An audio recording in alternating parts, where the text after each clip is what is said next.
Hey Miranda, congratulations.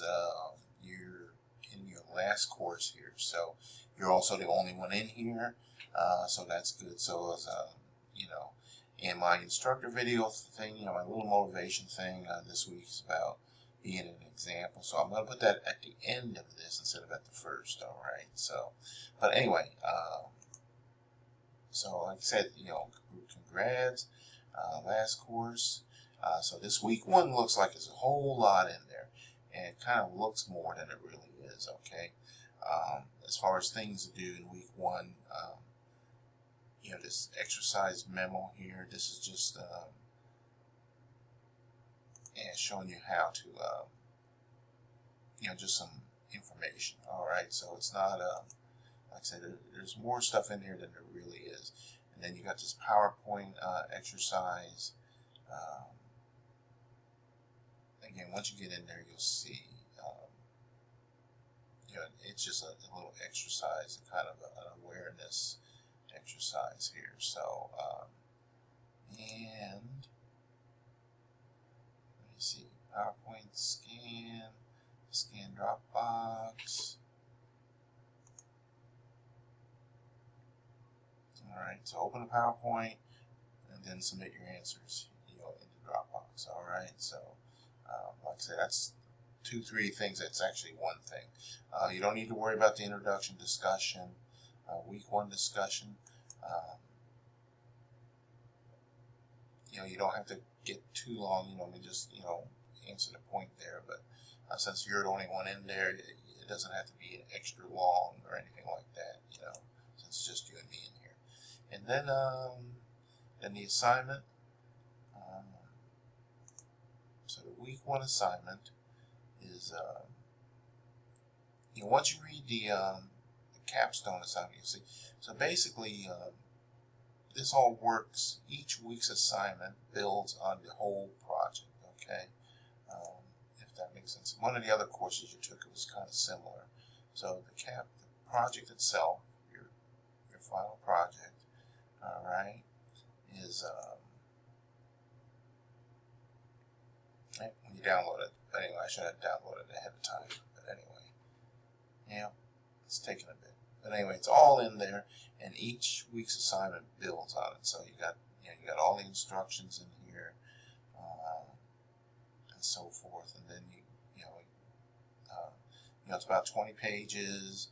Max is 35 pages, and then you'll do a presentation on it also. All right. And you got the layout instructions here on parts of it. I'll actually tell you right now, you don't need to do the executive summary. Just go straight into the introduction. And yes, I don't do the executive summary.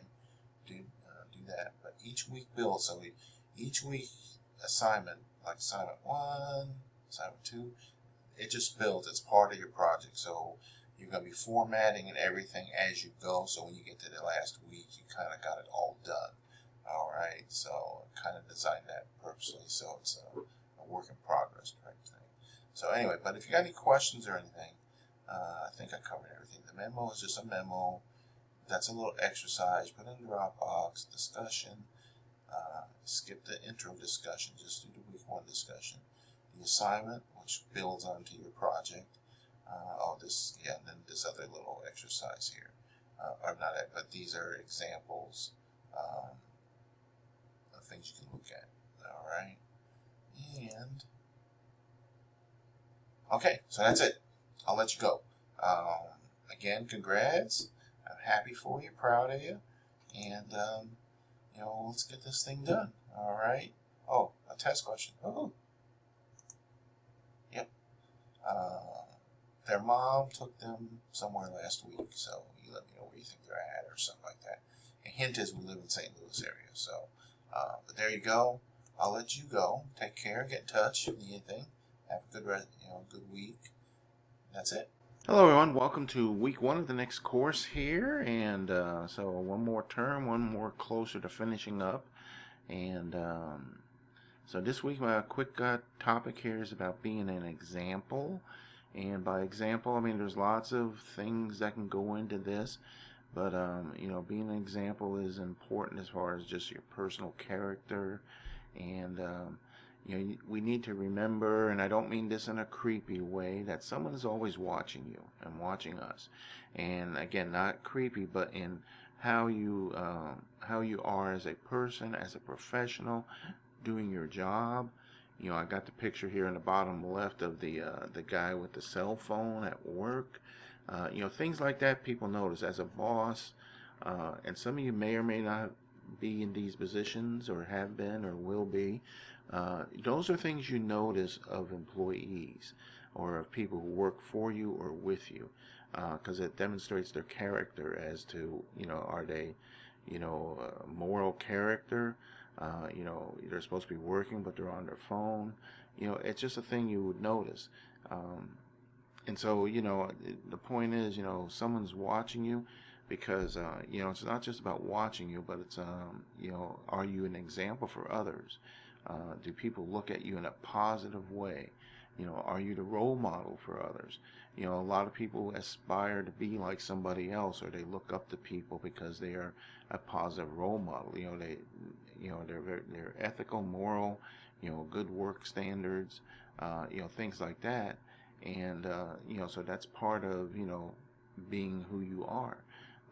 You don't, some people aspire to be like, Dick or Jane, but others do not, because it's like, oh, I don't want to be like that person. There may be a boss you've had experience with. It's like, that is not the type of boss I want to be. So that's, when I'm talking about being an example, being a role model, being a leader. You may not be in a leadership position per se, but you are the person that people come to. Again, because of how they perceive you, how they see you do your work, how proficient you are in your work. Because you learn the job, whether it's some sort of technical skill out there, or hey, you're going to have this MBA and you know your stuff. These are different things people look at, and of course being proud of what you do. I talked last week about being happy in the work you do. You should be proud in the work you do because you're happy doing it. You like doing it. Don't be the person with the negative attitude. Don't be that gloom and doom drama person. And we all probably know someone who's a drama person who just has to be surrounded with negativity and drama. And and I apologize if one of you watching this is that person. If you are, you need to figure out how to get out of it. Get away from the sky is falling attitude, and be positive. Be a positive influence on others. All right, be the example, the role model, the leader, and be proud